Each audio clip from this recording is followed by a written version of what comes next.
Hello everyone and welcome back. Today we're going to be back in the Firewood Academy series going over how to sell firewood. So, without further ado, let's get into today's video.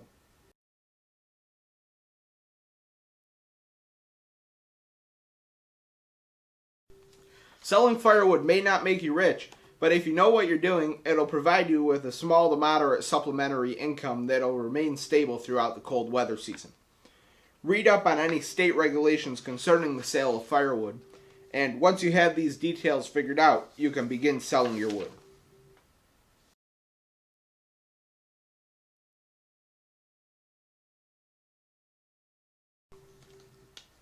Number 1. Use the right tools. You'll need supplies to cut and transport the wood. Chainsaws are the cutting tool of choice, but it can help to have a buck saw and or an axe. If you need to drive a felling wedge, use an axe or a sledgehammer. If you need to drive a splitting wedge, use a sledgehammer or the back end of a maul. Log splitters are very handy to have because they can save a lot of time and energy. A small business can use a pickup truck to transport the firewood, but once it grows bigger, it will most likely require a dump truck or a dump trailer. Number 2, find a good source of wood. You obviously can't cut down just any tree you see. You'll need to get the firewood from a legally acceptable source. Trees on your own property are fair game as long as there are no zoning laws which prohibit you from cutting them down. You can usually harvest marked trees from a state or national forest. Just make sure you check that it's allowed. Thin, dead, and dying trees on fence rows are usually okay as well. You can purchase the excess wood which is discarded by sawmills too. This is called slab wood. It's great for firewood because you don't waste any of the tree. You don't waste any of the tree when you're using firewood anyways, but sawmills use most of the tree to make lumber, and then the cutoffs they have for making the cant, which is the square that they cut the lumber out of, they sell, or some of them probably sell firewood as well from the slab wood. And another thing you can do is also offer to cut up and remove unwanted trees that fall after a storm. Number 3, treat the wood. While it's not necessary, treating your firewood will usually make it easier to legally ship the firewood to a greater customer base. One of the simplest ways to treat firewood is to remove the bark. If you choose this option, you'll have to remove both the bark and the half-inch of wood beneath the bark, which is called the cambium layer. Another way to do this is by kiln drying it. Another simple way to treat firewood for shipment out of the country or out of the state is to use a kiln drying treatment, which dries the wood out and kills off many forms of larvae. The maximum thickness of wood is usually about 3 inches. You can use steam, hot water, or a kiln to heat the wood to at least 160 degrees Fahrenheit and maintain that temperature for at least 75 minutes. Number 4, store the wood in dry conditions.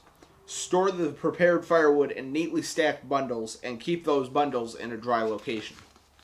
Ideally, firewood should be elevated off the ground to prevent moisture from soaking in through the bottom. If you must store firewood outside, keep a tarp or similar waterproof covering over the piles to limit the amount of moisture coming in contact with the wood.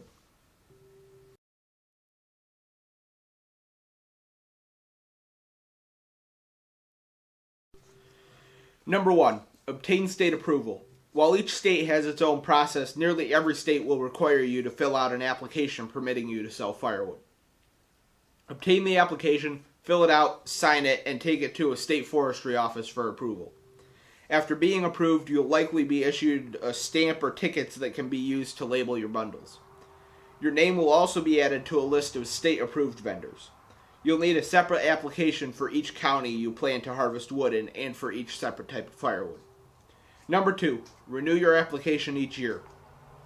Since firewood sources and other details can change on a yearly basis, you'll need to reapply as a vendor each year. Make sure that you renew your application on time. Typically, the deadline will be early to mid-fall.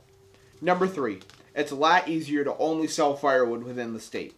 While some states will allow you to move firewood past state lines when strict conditions are followed, most states strongly discourage it. So it's easier and safer to just sell firewood locally. Firewood easily transports invasive insects. Selling firewood from your state to someone in another state could introduce that pest into another area, thereby spreading the problem. Moreover, since the insect will not be native to that area, there will not be as many natural predators to help reduce the population. Number 4. Package the firewood in cord-based units. Most states will only allow you to sell firewood in full or partial cords.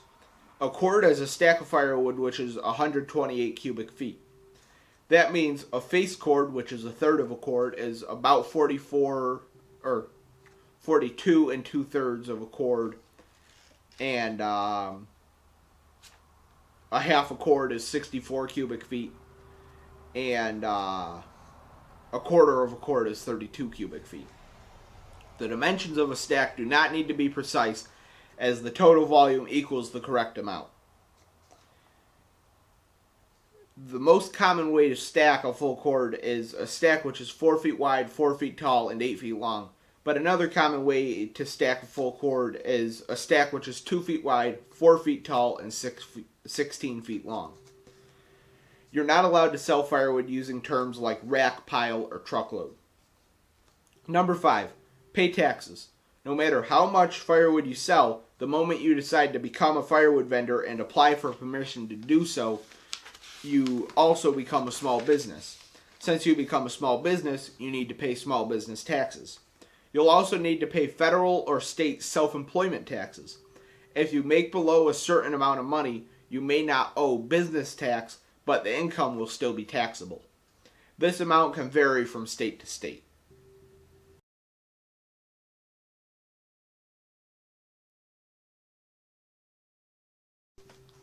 Number 1. Focus your efforts on the right time of year. People are obviously more interested in buying firewood during the late fall, all of winter, and the early spring. You can obviously sell wood during other times of the year, but you'll make the most profit when the weather is cold and the demand rises. You may also notice that sudden drops in temperature during an already cold season will further increase your sales, especially if the temperatures are supposed to stay low for several days.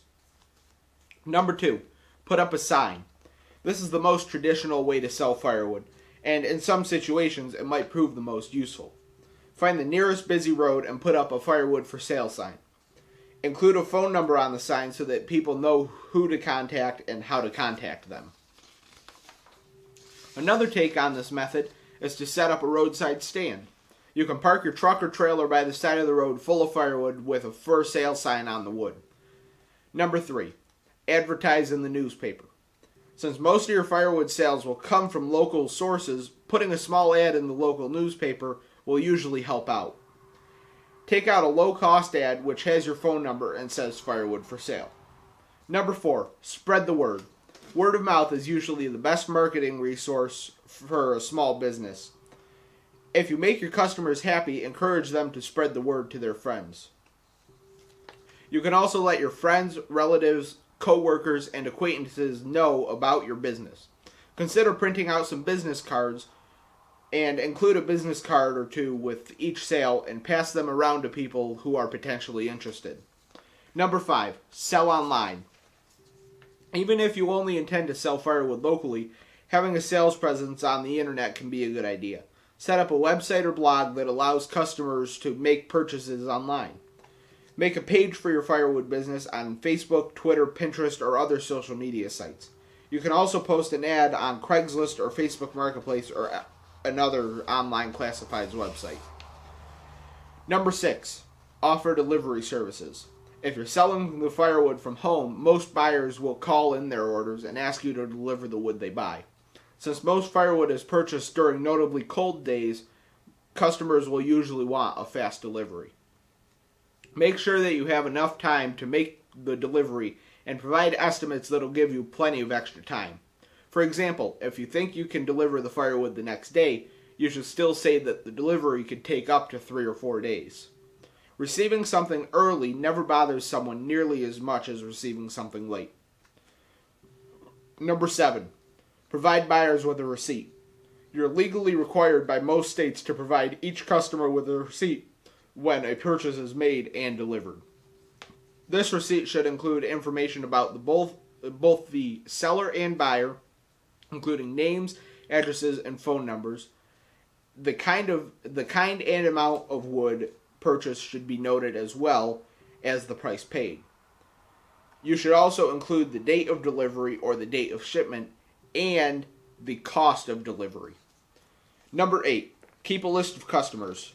Keep a list of every customer who has bought firewood from you, including your name, phone number, and address. Call these customers early the following cold season before the temperatures drop too severely and ask them to consider purchasing wood from you again this year. However, you should note that a customer who asks to be removed from your list should be removed.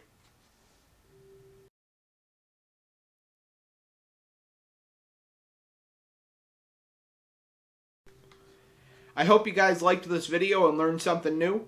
I'll see you guys again on Friday. Please like, comment, and subscribe. Feel free to share these with your friends. And check us out on Facebook at Outdoors with A&T. And we've also got a Patreon page now with 3 different membership options, so don't forget to go check that out as well. So, I'll see you all soon. Until next time, bye for now.